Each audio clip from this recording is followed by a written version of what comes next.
Today's lesson is about the planes of motion for our muscles and our bones. So there are 3 planes of motion.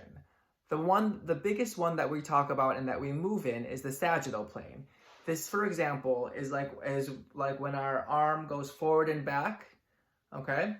Another example of this is walking, right? When we walk, we kind of walk forward and backwards. So most of our motion is in the sagittal plane. The second plane of motion is the frontal plane. That's the side plane here, if you will. And so an example of that is if my arm moves out to the side and up like that, or if I kick my leg out to the side, straight out to the side, that's a pure frontal plane motion. The third plane of motion is the transverse plane, which is a rotation.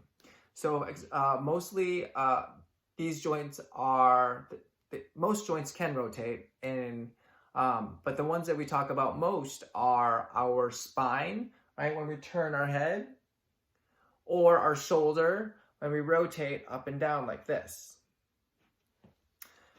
These planes of motion are important because all muscles play a role in all 3 dimensions. And then they also need to be balanced in all 3 in order for it to move in a certain plane. So sometimes when we're doing stretching, if you're not rotating into all 3 planes or stretching in all 3 planes, sometimes you're actually not stretching the muscle completely, and that may be limiting what your motion is.